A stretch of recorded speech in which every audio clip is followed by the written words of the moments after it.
ॐ सहना भवतु सहनौ भुनक्तु सह वीर्यं करवावहै तेजस्विनावधीतमस्तु मा विद्विषावहै।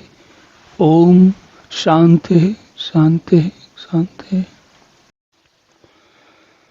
हरि ओम।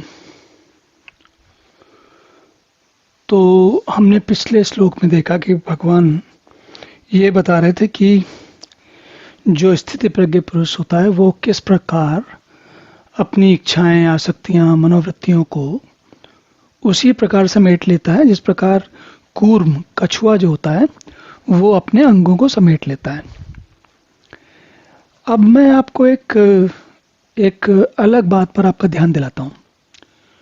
लगभग 1856-57 के समय में ऑस्ट्रिया में एक सज्जन हुए। उनका नाम उनका नाम था, 1856-57 में वो पैदा हुए थे और 1940 के आसपास, 39-40 के आसपास उनका देहांत हुआ है। इनका नाम हुआ साइमंड फ्रायड। और अगर आप इंटरनेट पर उनका नाम सर्च करेंगे तो वो बताएगा आपको कि ये मनोविश्लेषण, साइको एनालिसिस के फाउंडर कहलाते हैं। तो मैंने आपको ये बात क्यों बताई? इसलिए बताई क्योंकि गीता में पिछले 2-3 श्लोक से आरंभ होके अब आगे के जो लगभग 15-16 श्लोक हैं, इनमें मनोविश्लेषण का अद्भुत प्रदर्शन है। तो साइमंड फ्रायड तो 100 साल पहले हुए थे, 150 साल पहले हुए थे, लेकिन गीता तो 3-4 हजार साल पहले तो कम से कम लिखी गई है। तो आपको जानकर आश्चर्य होगा कितना सुंदर, कितना सरल शब्दों में और कितना सुंदर मनोविश्लेषण यहाँ पर किया गया है। और अगर आपने साइमंड फ्रायड को पढ़ा है, उनके मनोविश्लेषण को आप जानते हैं, तो आपको ये भी अंदाजा होगा कि वो किस प्रकार का मनोविश्लेषण करते हैं और कैसे लोगों का किस प्रकार से करते हैं और उनका मनोविश्लेषण किन किन पर लगता है और ये जो मनोविश्लेषण हम पढ़ने वाले हैं गीता में, ये कहाँ लगता है। तो और ये परीक्षा आपको स्वयं करनी है, क्योंकि दोनों बातें मनोविश्लेषण की हैं और अगर आप स्वयं परीक्षा करेंगे तो आपको बड़ा आनंद आएगा कि देखिए दोनों में क्या क्या समानताएं और क्या विभिन्नताएं हैं। तो अब इस श्लोक में भगवान कहते हैं विषया विनिवर्तन्ते निराहारस्य देहिना रसवर्जम रसोप्यस्य परम दृष्टा निवर्तते।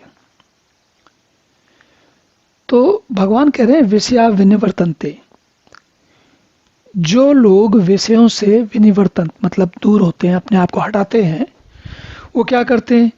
देह के लिए निराहार रहते हैं, व्रत करते हैं। और इसके पीछे उनकी मंशा ये होती है कि इंद्रियों का संयम करने के लिए यदि हम व्रत करेंगे तो मन भी इंद्रियों का संयम करेंगे तो इंद्रियों के संयम से मन पे संयम होगा और मन के संयम से हमें आगे परमात्मा को जानने में सफलता मिलेगी। और जहाँ तक मन का प्रश्न है, आपको मनुष्य और मानव, इन तीनों चीज़ों को भी देखना चाहिए, क्योंकि इन सब में कहीं ना कहीं मन झलक रहा है। इन सब नामों में मनुष्य, मानव और मनु, इन सब में इनके पीछे जो धातु है वो मनस की ही है। अब मन क्या है? देखिए, हमारे मन में जो विभिन्न प्रकार की इच्छाएं, भावनाएं जिन्हें हम कहते हैं, ऐसा हो जाए या ऐसा ना हो, इस प्रकार की भावनाएं, उनका मूल रूप ऐसा हो जाए या ऐसा ना हो, इसे हम भाव सागर भी कहते हैं। और उसी में तो भगवान ये कहते हैं कि अब कुछ लोग इंद्रियों के विषयों को ग्रहण न करने के वाले पुरुष विषय से तो निवृत्त हो जाते हैं। विषय से कैसे निवृत्त हो जाते हैं? उदाहरण के लिए मान लीजिए आपने व्रत रखा, तो जिस दिन आप व्रत रखेंगे उस दिन आप फलाहार करेंगे, चटपटा खाना नहीं खाएंगे और कुछ ऐसी चीज़ें जो सामान्यतः व्रत में अधिकांश फलाहार किया जाता है, ज़्यादा बहुत ही सरल भोजन किया जाता है, बहुत हल्का और सरल भोजन किया जाता है या नहीं किया जाता है। तो भगवान ये कह रहे हैं कि लोग बलात् जबरन भोजन तो छोड़ सकते हैं, लेकिन भोजन की आसक्ति नहीं छोड़ सकते। और जो ये स्थित प्रज्ञ पुरुष होते हैं, उनकी तो आसक्ति भी छूट जाती है और उससे भी निवृत्त हो जाते हैं। अब एक उदाहरण मैं देना चाहूँगा आपको, या आप इसको अपने जीवन में जो आपको प्रिय हो आप उससे लगा सकते हैं। लेकिन उदाहरण के लिए मान लीजिए किसी व्यक्ति को चाय पीना बड़ा अच्छा लगता है, उसकी चाय में उसकी, पहले हम समझते हैं कि चाय अच्छा लगता है तो कैसा लगता है। तो कुछ लोग कहते हैं कि हम सुबह सुबह चाय पी सकते हैं, सुबह सुबह तो हमको चाय चाहिए ही चाहिए, दिन में ना मिले तो भी चलेगा। तो उनके मन में एक चाय के प्रति एक ऐसी आसक्ति है जिसमें उनको लगता है कि सुबह सुबह चाय मिलनी चाहिए।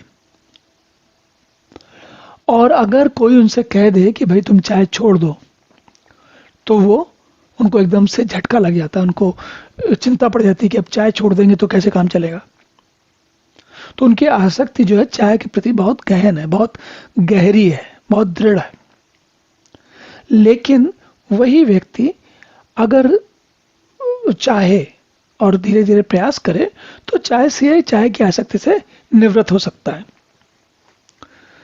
अब अगर किसी बच्चे को लें तो आप देखते हैं कभी कभी बच्चों को किसी खिलौने से बड़ी आसक्ति होती है, और अगर आप उनका किसी खिलौना ले लें या खिलौना टूट जाए, कि चाहे वो लड़कियों के लिए गुड़िया जैसी कोई चीज़ हो या बालकों के लिए कोई गेंद जैसी चीज़ हो, अगर वो खो जाए या टूट जाए तो वो बहुत विह्वल हो जाते हैं।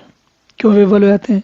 क्योंकि बच्चे छोटे होते हैं, उनको उससे आसक्ति या अटैचमेंट होता है, और वो समझ नहीं पाते कि अब ये चीज़ नहीं मिलेगी तो हमारा क्या होगा। कहीं ना कहीं हम वयस्क लोग भी वैसे ही होते हैं, हमारी हालत भी लगभग वैसी ही होती है कि हमारी कोई ना कोई आसक्तियाँ। और ये जो मैंने उदाहरण दिए थोड़े मतलब वैसे वाले हैं जो जोर से पता लगते हैं, लेकिन हमारी छोटी छोटी आसक्तियाँ बहुत होती हैं। जैसे किसी की इस बात में आसक्ति हो सकती है कि जब घर से निकल रहे हैं तो टीका करवा के निकलते हैं, या किसी की ऐसी आसक्ति हो सकती है कि वो कोई विशेष नंबर की बस पकड़ के ही जाते हैं। ऐसी कई छोटी, ऐसे बहुत सारी आसक्तियाँ होती हैं और हम अपने जीवन में देखते हैं उनको। हर व्यक्ति की अपनी अपनी आसक्तियाँ होती हैं, मेरी कुछ और होंगी, आपकी कुछ और होंगी। तो भगवान क्या कह रहे हैं कि स्थित प्रज्ञ जो पुरुष है उसकी आसक्ति, उसको किसी में आसक्ति से नहीं रह जाती, उसे बलात् नहीं करना पड़ता कोई काम, अपने आप को रोकना नहीं पड़ता, चाहे वो भोजन हो व्रत का या कोई खिलौना हो, उसे रोकना नहीं पड़ता, उसका मन सहज रुक जाता है। अब अगर आप जैसे जैसे हम जब मैं आपसे आग्रह करूंगा कि जब गीता में मनोविश्लेषण की कोई बात आए तो आप आजकल के समय के जो मनोवैज्ञानिक हैं, मनोविश्लेषक हैं, उन्होंने जो लिखा बताया है उसकी भी जरा उसको तुलना करके देखिएगा, तो आपको एक अलग ही आनंद आएगा। आपको लगेगा कि गीता में हम जो महर्षि व्यास, भगवान कृष्ण आया, या जिन लोगों ने भी इसको आगे सजाया संवारा है गीता में, और जो हमारे पास अभी तक लाए हैं हमारे पीछे के पूर्वज, उन सब लोगों को कितना अद्भुत आनंद हुआ होगा। चलिए अब अगला श्लोक देखते हैं। ओम पूर्णमदः पूर्णमिदं पूर्णात् पूर्णमुदच्यते पूर्णस्य पूर्णमादाय पूर्णमेवावशिष्यते। ओम शांति शांति शांति।